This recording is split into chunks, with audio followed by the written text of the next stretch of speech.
Hi friends, welcome back to my channel మామ్రాక్ baby shark. Already తమ్నైల్లో మీరు చూసే ఉంటారు కదా. సో నేనైతే సండే రోజు ఏ విధంగా నా ప్లాన్ చేసుకున్నానో ఆ వీడియోని లాస్ట్ వరకు చూసి వీడియో నచ్చితే ఒక లైక్ కొట్టి ఛానల్ని సబ్స్క్రైబ్ చేసుకోండి. ఆ రోజు సండే కదా, అందుకనేసి లేట్గా అయితే లేసాము. అంటే మార్నింగ్ 5కి అలా లేసేసి మా హస్బెండ్ క్రికెట్కి వెళ్తాడు. అప్పుడు లేసి అయితే పాలు అలాంటివి ఇచ్చేసి మళ్ళీ అయితే పడుకొనేస్తాము. అప్పుడు మేము ఒక 8కి 8:30కి అలా లేస్తామన్నమాట. నేనైతే 8కి లేసాను, మా పాప అయితే ఇంకా పడుకొనే ఉంది. ఇంకా లేచిన వెంటనే అయితే నాకైతే పాలు పెట్టేసుకొని నైట్కి అడిగిన గిన్నెలు ఉంటాయి కదా, అవంతా క్లీన్ చేసేసి నేనైతే కాఫీ అయితే పెట్టేసుకున్నాను. నెక్స్ట్ ఇంకా సండే కాబట్టి నాన్ వెజ్ ఖచ్చితంగా ఉండాలి కాబట్టి ఇంకా ఆ రోజు నా ప్లాన్కి సరిపడ్డా అన్నీ అయితే నేను నిద్రలేసిన వెంటనే అయితే కట్ చేసి పెట్టేసుకున్నాను. ఇవంతా ఎందుకంటే మార్నింగ్ ఇడ్లీలోకి, చికెన్ శార్వాకి, అలాగే ఆఫ్టర్నూన్ కర్రీలోకి అన్నిటికీ సరిపడేలాగా కట్ చేసి పెట్టేసుకున్నాను అనమాట. ఇంక మా పాప లేసేసింది. ఇంక మేము చికెను తెచ్చుకునే దానికైతే బయలుదేరేసాము. యాక్చువల్గా ఒక 2-3 టైమ్స్ నుండి నేనే వెళ్ళి తెస్తున్నాను. అంతకుముందు మా హస్బెండ్ క్రికెట్ నుండి వచ్చేటప్పుడు తీసుకొచ్చేసేవాడు. అప్పుడు చాలా లేట్ అయిపోతూ ఉందనేసి ఈసారి అయితే నేనైతే చేసుకుంటున్నాను. ఆ రోజు ఇడ్లీలోకి అయితే చాలా రోజుల నుండి మటన్ తెచ్చుకోవాలి అనేసి అనుకుంటా ఉన్నప్పటికి ఇడ్లీలో వరకు అయితే ఒక 100 రూపీస్కి అయితే మటన్ తీసుకొచ్చాను. ఇది వచ్చి 120 గ్రామ్స్ అనమాట. మా ముగ్గురికి 3 ముక్కలుగా అన్నట్టుగా వచ్చాయి. చాలా తక్కువ వచ్చింది. కేజీ అయితే 960 రూపీస్ ఉంది. అలాగే మటన్ అనేది మీ ఊర్లో ఎంత రేట్ అనేది నాకు కమెంట్ సెక్షన్లో కమెంట్ చేయండి. నేనైతే కొట్టించేటప్పుడే చిన్న ముక్కలుగా కొట్టించుకున్నాను అనమాట. ఇంకా దాన్ని తీసుకొని వచ్చి ఉప్పు పసుపు వేసి వాష్ చేసేసి ఇంకా శార్వాకి అయితే రెడీ చేస్తూ ఉన్నాను. మసాలా అవన్నీ వేసేసి ఉప్పు పసుపు కొంచెం వాటరు అలా అన్నీ వేసేసి ఫస్ట్ అయితే ఉడకబెట్టేశాను. అంటే మాకు చిన్న పాప కాబట్టి నేనైతే ఒక 15 విజిల్స్ పైన రానిచ్చాను అనమాట. అప్పుడైతే కొంచెం మెత్తగా ఉడుకుతుంది. అది ఉడికే లోపల నేనైతే చికెన్ కానీ కట్ చేసి పెట్టేసుకున్నాను. యాక్చువల్గా చికెన్ కానీ చిన్నగా కట్ చేయమని చెప్పాను, బట్ మర్చిపోయాడో ఏమో తెలియదు కానీ చాలా పెద్దగా చేసేసాడు. ఇంకా నేనైతే వాటిని ఇంటికి తీసుకొచ్చి చిన్నగా కట్ చేసి ఇంకా అవి కానీ వాష్ చేసి పక్కన పెట్టేసుకున్నాను. నెక్స్ట్ ఈ లోపల మటన్ అయితే ఉడికిపోయింది. తర్వాత అది కానీ షార్వా చేసి మళ్ళీ ఒక 4-5 విజిల్లు పెట్టాను. నెక్స్ట్ అయితే ఇలా పక్కన అయితే ఇడ్లీ కానీ పెట్టేశాను. ఇంకా కడుక్కున్న చికెన్లోకి మ్యారినేషన్ కోసం అన్ని మసాలాలు అన్నీ వేసేసి పెరుగు అలాగే పచ్చిమిరపకాయలు కొత్తిమీర అన్నీ వేసేసాయి. కలిపి బాగా పట్టేటట్టు బాగా కలిపేసి ఒక 4 అవర్స్ వరకు మ్యారినేట్ చేశాను అనమాట. ఫ్రిడ్జ్లో పెట్టేశాను. అప్పుడైతే బాగా అయితే ముక్కల్లోకి అనేది ఎక్కుతుంది. ఇంక ఈ విధంగా అయితే ఒక గిన్నెలోకి తీసేసి ఫ్రిడ్జ్లో అయితే పెట్టేశాను. నెక్స్ట్ మా పాపకి ఈ లోపల ఇడ్లీ ఉడికిపోయేటప్పటికి మా పాపకి అయితే ఫస్ట్ ఇడ్లీ తినిపించేసాను. అప్పటికే 10 అయిపోయింది అనమాట టైము. నెక్స్ట్ వచ్చి ఇంకా చికెన్ తెచ్చుకున్నప్పుడే అలాగే కొత్తిమీర, పుదీనా, కరివేపాకు అలాంటివి తీసుకుంటాం కదా. ఇంకా అవంతా అయితే నేను మా పాప కూర్చొని అయితే క్లీన్ చేసేసాను. మా పాపకి అయితే కరివేపాకు ఇచ్చేసాను. తనైతే ఈజీగా అదైతే చేసేస్తుంది, లేకుంటే పుదీనా కానీ చేస్తుంది. ఆ రెండు తనకి ఈజీ అనమాట. కొత్తిమీర మాత్రం నేనే చేసుకుంటాను ఎప్పుడు కానీ. ఇంకా కొత్తిమీర, పుదీనా అవంతా సపరేట్గా ఒలిచేసి నీట్గా అయితే స్టోర్ చేసి పెట్టేశాను. ఇల్లంతా బాగా చెత్తబడిపోయింది అనమాట. ఇంకా మార్నింగ్ కానీ ఇల్లు జిమ్మలేదు.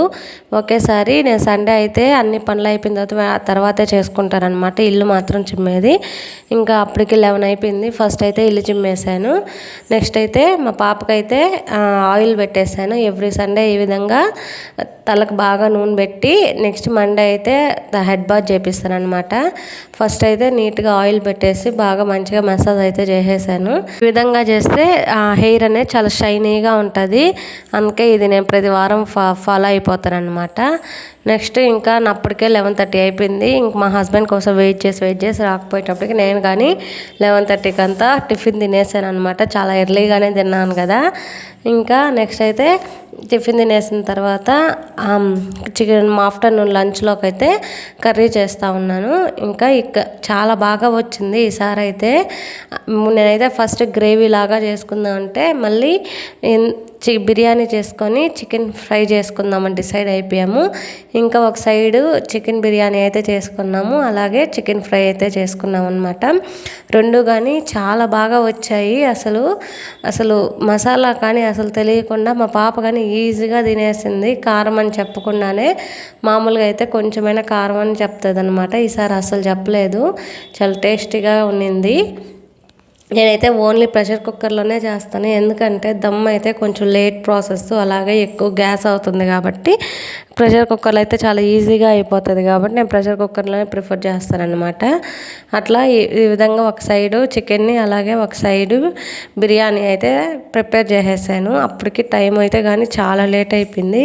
మేము ఆల్మోస్ట్ ఆ రోజు లంచ్ తినేటప్పటికి 1:32 అయిపోయింది అనమాట.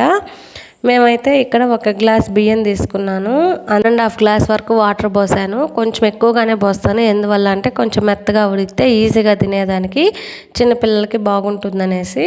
స్పైసీగానే ఎక్కువ యాడ్ చేయను, ఓన్లీ లైట్ స్పైసీతోనే చేస్తానన్నమాట. నెక్స్ట్ కొంచెం ఫ్రైడ్ ఆనియన్స్ అలాగే క్యాషు అలాగే కిస్మిస్ వేసాను. టేస్ట్ అయితే చాలా బాగా డిఫరెంట్గా ఉండింది. అలాగే కొంచెం పాలు కానీ వేసాను అన్నమాట, చాలా కొత్తగా ఉండింది. దమ్ బిర్యానీ అయినా అలాగే ప్రెషర్ కుక్కర్లో బిర్యానీ అయినా పాలు పోస్తే చాలా టేస్టీగా ఉంటుంది. బట్ ఎక్కువ పోయకుండా ఒక 1/2 గ్లాస్ కన్నా తక్కువగానే పోస్తే చాలా డిఫరెంట్ టేస్ట్తో బాగుంటుంది. ఈ ఫ్రైడ్ ఆనియన్స్ అంతా కలిస్తే చాలా బాగుంటుంది అనమాట టేస్ట్. ఒకసారి ట్రై చేయండి, ఎలా వచ్చిందో మీకే తెలుస్తుంది. నార్మల్ టేస్ట్కి దీనికి చాలా డిఫరెన్స్గా ఉంటుంది. ఫైనల్గా కొత్తిమీర వేసేసి అయితే ఒక 3 విజిల్స్ అయితే పెట్టుకున్నాను. ఈ విధంగా అయితే నా చికెన్ బిర్యానీ అలాగే చికెన్ ఫ్రై మీద అయితే లైట్గా పెప్పర్ అండ్ సాల్ట్ చల్లుకొని అయితే తిన్నాము. అసలు చాలా డిఫరెంట్గా టేస్టీగా ఉన్నిందనమాట. మా హస్బెండ్ అయితే చాలా బాగుందని చెప్పాడు. ఇంకా ఆఫ్టర్నూన్ అలా రెస్ట్ తీసుకొనేసి ఈవినింగ్ అయితే బయటకైతే వెళ్ళిపోయాము. ఎందుకు వెళ్ళామంటే మేము వీక్లీ వన్స్ వెజిటేబుల్స్ అయితే తీసుకుంటామన్నమాట. ఇంకా రెగ్యులర్గా వెళ్ళే షాప్కి అయితే వెళ్ళాము. ఇక్కడ ఏంటంటే ఏవైనా కేజీ 40 రూపాయలే అన్నమాట. అంటే అక్కడ ఉండే వాటిల్లో 40 రూపాయలే ఉంటాయి.